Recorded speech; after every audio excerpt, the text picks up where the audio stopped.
Argentina football ടീമിന്റെ കേരള സന്ദർശനവുമായി ബന്ധപ്പെട്ട കോളിളക്കമുണ്ടാക്കിയ വിവാദത്തിൽ അന്നത്തെ മുഖ്യമന്ത്രി പിണറായി വിജയനും മുൻ കായിക മന്ത്രി വി അബ്ദുറഹ്മാനും ഇനി ഉത്തരവാദിത്തങ്ങളിൽ നിന്ന് കൈകഴുകാൻ സാധിക്കില്ലെന്ന് ഉറപ്പായി.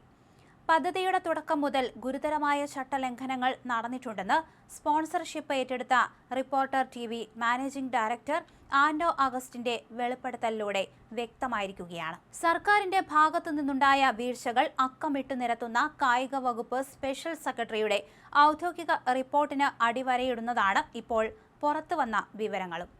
നാടിന് നാഴികക്കല്ലായി മാറുമായിരുന്ന ഒരു വലിയ പദ്ധതി നടപ്പിലാക്കാൻ തങ്ങളോട് സർക്കാർ അങ്ങോട്ട് ചെന്ന് സഹായം തേടുകയായിരുന്നു എന്നാണ് ആൻഡോ അഗസ്റ്റിൻ ഫേസ്ബുക്ക് പോസ്റ്റിലൂടെ അവകാശപ്പെടുന്നത്. കായിക വകുപ്പ് സ്പെഷ്യൽ സെക്രട്ടറി സമർപ്പിച്ച അന്വേഷണ റിപ്പോർട്ടിലെ പ്രധാന കണ്ടെത്തലും ഇതുതന്നെയായിരുന്നു എന്നത് വിഷയത്തിന്റെ ഗൗരവം വർദ്ധിപ്പിക്കുന്നുണ്ട്. സർക്കാരാണ് മുൻകൈയെടുത്ത് കാര്യങ്ങൾ നീക്കിയതെന്ന വെളിപ്പെടുത്തൽ അന്നത്തെ ഭരണ നേതൃത്വത്തെ നേരിട്ട് സംശയനിഴലിലാക്കുന്നു. അന്നത്തെ മുഖ്യമന്ത്രി പിണറായി വിജയനും അന്നത്തെ കായിക മന്ത്രി വി അബ്ദുറഹ്മാനും മറുപടി പറയേണ്ട അവസ്ഥയിലേക്ക് കാര്യങ്ങളെ എത്തിക്കുകയാണ് ആൻഡോ അഗസ്റ്റിൻ. പൊതുഭരണ മാനദണ്ഡങ്ങളും നടപടിക്രമങ്ങളും പൂർണ്ണമായി കാറ്റിൽ പറത്തിയാണ് മെസ്സിയുടെയും സംഘത്തിന്റെയും വരവിനായി സമാനതകളില്ലാത്ത വഴിവിട്ട സഹായങ്ങൾ ഭരണകൂടം നൽകിയത്.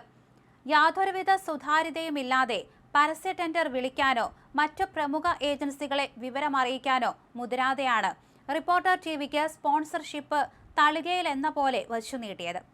നിയമപരമായ എല്ലാ തടസ്സങ്ങളും മറികടന്ന് സ്വകാര്യ ചാനലിന് പ്രയോജനം ലഭിക്കുന്ന രീതിയിൽ കരാറുകൾ ഉറപ്പിച്ചത് ആരുടെ താൽപര്യപ്രകാരമാണെന്ന ചോദ്യം ഇതോടെ ശക്തമാകുന്നു.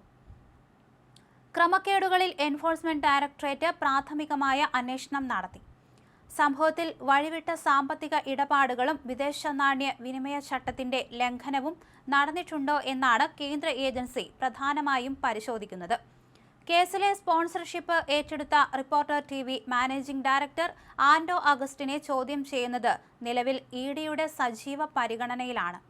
അർജന്റീന വിഷയത്തിൽ കള്ളപ്പണം വെളുപ്പിക്കലുമായി ബന്ധപ്പെട്ട പരാതികളിൽ കഴിഞ്ഞ വർഷം തന്നെ ED സ്പോൺസർക്കെതിരെ പ്രാഥമിക പരിശോധനകൾക്ക് തുടക്കമിട്ടിരുന്നതാണ്. എന്നാൽ മറ്റ് അന്വേഷണ ഏജൻസികളോ സംസ്ഥാന പോലീസോ ഷെഡ്യൂൾഡ് കുറ്റം ചുമത്തി FIR രജിസ്റ്റർ ചെയ്യാത്തതിനെ തുടർന്ന് EDക്ക് അന്വേഷണവുമായി മുന്നോട്ടു പോകാൻ നിയമപരമായ തടസ്സങ്ങൾ ഉണ്ടായിരുന്നു. എന്നാൽ വിദേശ നാണ്യ വിനിമയ നിബന്ധനകൾ ലംഘിക്കപ്പെട്ടിട്ടുണ്ടെങ്കിൽ ഫെമ നിയമപ്രകാരം EDക്ക് മറ്റ് ഏജൻസികളുടെ FIR കാത്തുനിൽക്കാതെ തന്നെ നേരിട്ട് കേസെടുക്കാൻ അധികാരമുണ്ട്. കായിക വകുപ്പ് സ്പെഷ്യൽ സെക്രട്ടറി N പ്രശാന്ത് സർക്കാരിന് സമർപ്പിച്ച അന്വേഷണ റിപ്പോർട്ടിലെ പകർപ്പും വിവരങ്ങളും കേന്ദ്ര അന്വേഷണ ഏജൻസി ശേഖരിച്ചു വരികയാണ്.